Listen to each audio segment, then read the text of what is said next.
Friends, വണ്ടി Toyota ഇന്നോവയാണ്. Innova 2010 model വണ്ടിയാണ്.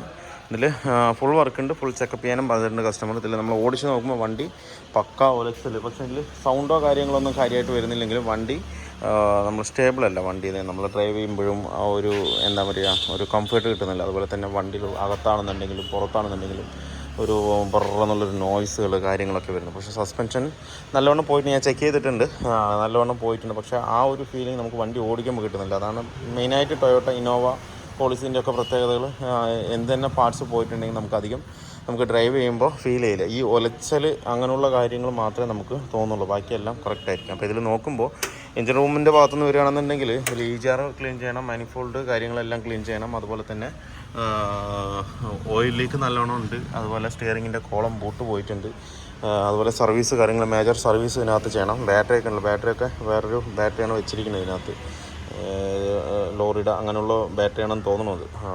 അപ്പോൾ നമുക്ക് ഇതിനകത്ത് കംപ്ലീറ്റും എന്താ പറയുക, എഞ്ചിൻ റൂമിൽ എന്തെല്ലാം പോയിട്ടുണ്ട് അതെല്ലാം നോക്കിയിട്ട് ചെയ്യണം. ടൈം ബെൽറ്റ് അഴിച്ച് നോക്കണം. ഈ ടൈം ബെൽറ്റ് സ്റ്റിക്കർ കാര്യങ്ങളൊന്നുമില്ല, ജെന്യൂൻ കിലോമീറ്റർ ആണെന്നുള്ളതും അറിയില്ല. അപ്പോൾ അതുകൊണ്ട് നമുക്ക് കംപ്ലീറ്റ് ആയിട്ട് ഒന്ന് അഴിച്ചിട്ട് നോക്കുക തന്നെ വേണം. ഇതിപ്പോൾ ടൈമിങ്ങിൻ്റെ കാര്യമാണെങ്കിൽ ശരി, എല്ലാം അഴിച്ചൊന്ന് നോക്കണം. പിന്നെ ഇതിൻ്റെ ഹീറ്റർ കോറിലേക്ക് ബൈപ്പാസ് ചെയ്ത് വിട്ടിരിക്കുകയാണ്. എന്ന് വെച്ചാൽ ഉള്ളിലേക്ക് ഹീറ്റിംഗ് ഇല്ല, അത് ഡയറക്റ്റ് ചെയ്തിട്ടാണ് വിട്ടിരിക്കുന്നത്. അപ്പോൾ എന്തായാലും വണ്ടി ഒന്ന് മെക്കാനിക്കൽ വർക്ക് ഒന്ന് ഫുള്ളായിട്ട് ചെയ്തിട്ട് കുട്ടപ്പനാക്കി കൊടുക്കണം. സസ്പെൻഷൻ്റെ ഭാഗം നോക്കുകയാണെന്നുണ്ടെങ്കിൽ ഫ്രണ്ട് ഷോക്ക് കംപ്ലീറ്റ് ആയിട്ട് പോയിട്ടുണ്ട്. അതുപോലെ തന്നെ സ്റ്റഡ് മൗണ്ടും നല്ലവണ്ണം ഓവലായിട്ടുണ്ട്. അതുപോലെ ഹബ്ബ് നല്ലവണ്ണം അത്യാവശ്യം നല്ലവണ്ണം തന്നെ ഷേക്ക് ഉണ്ട്. ഫ്രണ്ട് 2 ഹബ്ബും ഷേക്ക് ഉണ്ട്. അതുപോലെ തന്നെ സ്റ്റിയറിംഗ് ബോൾ ജോയിൻ്റ് കംപ്ലൈൻ്റ് ഉണ്ട്. കട്ട് ബുഷ് കാര്യങ്ങളെല്ലാം കംപ്ലൈൻ്റ് ഉണ്ട്.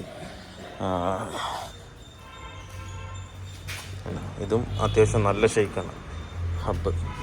അപ്പോൾ മൗണ്ട് മാറുമ്പോൾ മൗണ്ടിൻ്റെ കിറ്റും കൂടെ നമുക്ക് ഇതിനകത്ത് മാറേണ്ടി വരും. കാരണം എന്താ വെച്ച് കഴിഞ്ഞാൽ കിറ്റ് കംപ്ലീറ്റ് ആയിട്ട് ഒരിക്കലും റീയൂസ് ചെയ്യാൻ നമുക്ക് പറ്റില്ല. അതുകൊണ്ട് കിറ്റും കംപ്ലീറ്റ് ആയിട്ട് മാറണം.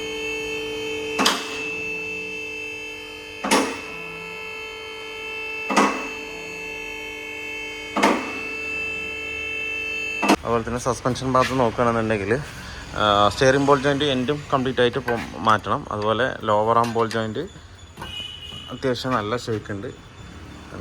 വീഡിയോയിൽ അത്രയ്ക്ക് കാണില്ല, നല്ല മറ്റേ ഷേക്കുണ്ട്. അതുപോലെ തന്നെ ഇതിൻ്റെ മോണ്ടോയുടെ ഷോക്കാണ് ഇതിനകത്ത് കയറ്റിയിരിക്കുന്നത്. അതിൽ ഈ സൈഡാണ് അത്യാവശ്യം നല്ലവണ്ണം പോയിരിക്കുന്നത്. കണ്ടില്ലേ, അത്യാവശ്യം നല്ല ഷേക്കുണ്ട്. അപ്പുറം അതുപോലെ തന്നെ നല്ല ഷേക്കുണ്ട്. അപ്പോൾ അത് നമ്മൾക്ക് ചെയ്യണം. Engine bed, gear box bed, clutch set അതുപോലെ നല്ലവണ്ണം എന്താ പറയുക ഹാർഡായിട്ടുണ്ട്. അപ്പോൾ അതും കൂടെ നമുക്ക് ചെയ്യണം.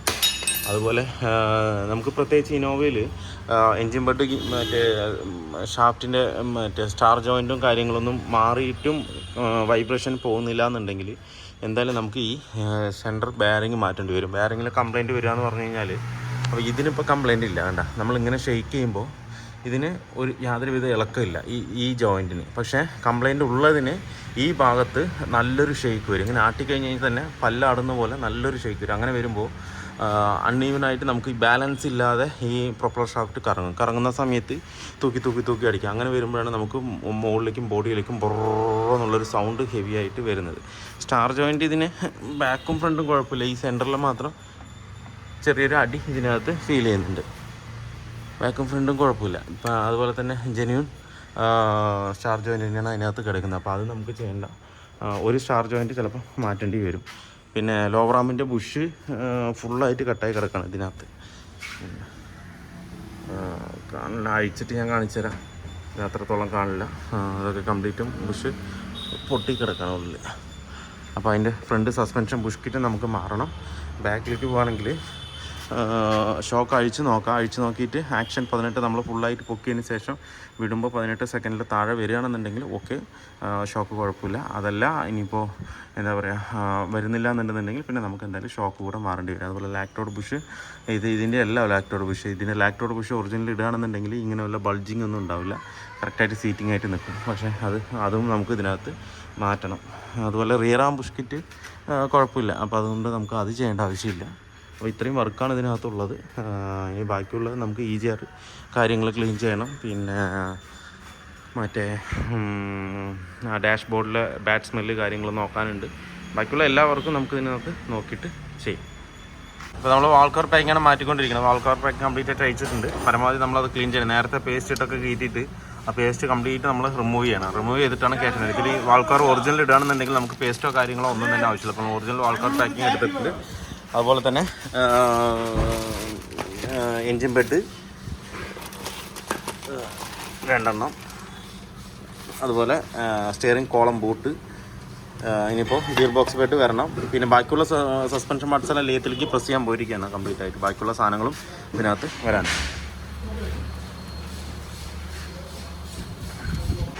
നമ്മുടെ ഇന്നോവയുടെ വർക്ക് ഏകദേശം കംപ്ലീറ്റ് ആയിട്ടുണ്ട്. ഇപ്പോൾ ഇതിൽ നമ്മൾ ചെയ്ത് ഫ്രണ്ട് സസ്പെൻഷൻ കംപ്ലീറ്റ് ആയിട്ട് ചെയ്തിട്ടുണ്ട്.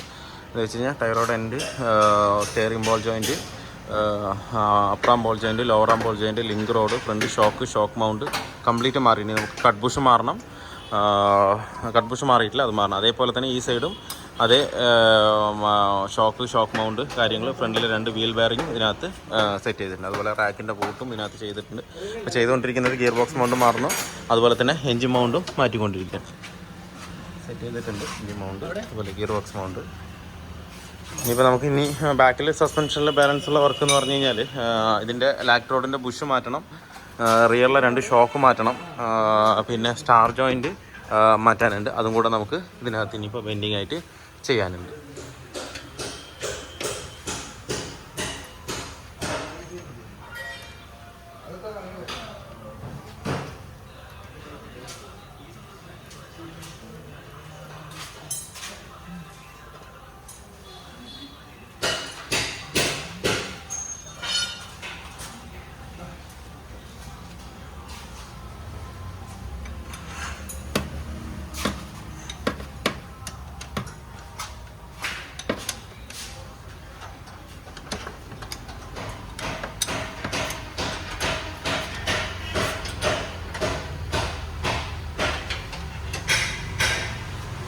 നമ്മുടെ ഇന്നോവയുടെ EGR കംപ്ലീറ്റ് ആയിട്ട് അയച്ചിട്ടുണ്ട്.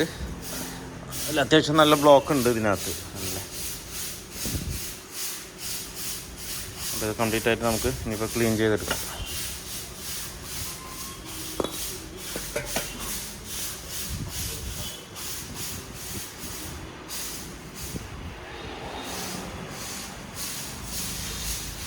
അപ്പോൾ നമ്മുടെ ഇന്നോവയുടെ വർക്ക് ഫുള്ളി കംപ്ലീറ്റ് ആയിട്ടുണ്ട്. ഇതിൽ നമ്മൾ ചെയ്തു പറഞ്ഞ ഫ്രണ്ട് സസ്പെൻഷൻ വർക്ക്, അതുപോലെ തന്നെ ക്ലച്ചിൻ്റെ വർക്ക്, ഏകദേശം നല്ലൊരു വർക്ക് തന്നെ ഇതിനകത്ത് ചെയ്തിട്ടുണ്ട്. A to Z complete suspension set, front, rear, അതുപോലെ തന്നെ ക്ലച്ച്. പിന്നെ മെയിനായിട്ട് പണി വന്നത് നോസിലായിരുന്നു. എൻജിനൊക്കെ ഓയിൽ സ്ലെഡ്ജായിട്ട് ആകെ ബുദ്ധിമുട്ടായിട്ടായിരുന്നു കിടന്നിട്ടുണ്ടായിരുന്നു. എന്താ വെച്ചാൽ ഓയിൽ മാറാതെ അങ്ങനെ ഓടിയിരിക്കാൻ വേണ്ടി.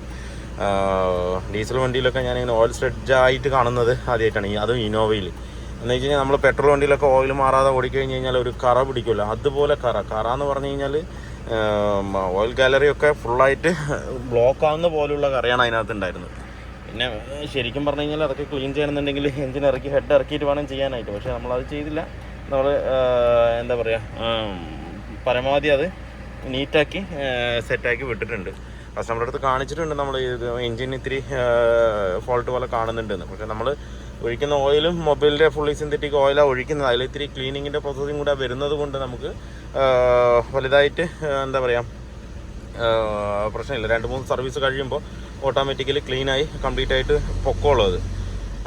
അപ്പോൾ ഞാൻ കസ്റ്റമറുടെ അടുത്തും പറഞ്ഞു ഇത് ഇന്നമാതിരി ഒരു കംപ്ലയിൻറ്റ് ഉണ്ട് എന്ന് പറഞ്ഞിട്ട്. പിന്നെ അത് മാത്രമല്ല, ഇതിൻ്റെ നോസിൽ 4 കംപ്ലയിൻ്റ് ആയിരുന്നു. നമ്മൾ അഴിച്ച് വാൾക്കറൊക്കെ മാറ്റി ക്ലീൻ ചെയ്ത് തിരിച്ച് കയറ്റുമ്പോൾ വണ്ടി ഒട്ടും തന്നെ സ്റ്റാർട്ടാകുന്നില്ല. പിന്നെ അവസാനം നോസിൽ അഴിച്ച് നോക്കുമ്പോൾ നോസിൽ കംപ്ലീറ്റ് ആയിട്ട് ബ്ലോക്ക്, ഒന്നും റീഡിങ് ഇല്ല, ഒന്നും വർക്കിംഗ് അല്ല, ഒരു നോസിലും വർക്കിംഗ് അല്ല. പിന്നെ നമ്മൾ സർവീസ് ചെയ്ത് നോക്കിയിട്ടും അത് കിട്ടുന്നില്ല. പിന്നെ ലാസ്റ്റ് 4 സെക്കൻഡ് ഹാൻഡ് നോസിൽ മേടിച്ചിട്ടാണ് ഇപ്പോൾ ഇതിനകത്ത് സെറ്റ് ചെയ്തിരിക്കുന്നത്. അപ്പോൾ പിന്നെ ഓക്കെ ആയിട്ടുണ്ട്. ചെറിയൊരു മിസ്സിങ് കാണിക്കുന്നുണ്ട്. അത് റണ്ണിങ് ആകുമ്പോൾ റൺ ചെയ്ത് അത് റെഡി ആയിക്കോളും. എന്താ വെച്ച് കഴിഞ്ഞാൽ നോസിൽ നമ്മൾ ഇട്ട് കഴിഞ്ഞ് കഴിഞ്ഞാൽ ചെറിയൊരു എന്താ പറയുക നേരിയൊരു വൈബ്രേഷൻ പോലെ നമുക്കത് ഫീൽ ചെയ്യും.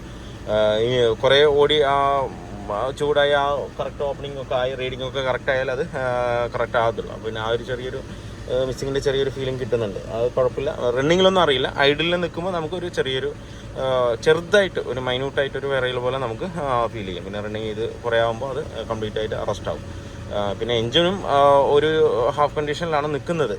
ഈ സ്ലെഡ്ജ് കാര്യങ്ങളൊക്കെ ഉള്ളത് കൊണ്ടാണ് ആ ഒരു ഇത്. എന്ന് വെച്ചാൽ മെയിൻ്റെനൻസ് പക്ക മോശമായിരുന്നു. ഇതിൻ്റെ എന്താ പറയുക, കറക്റ്റേ അല്ല, മൊത്തത്തിൽ കുളമായിട്ടാണ് കിടക്കുന്നുണ്ടായിരുന്നു വണ്ടി.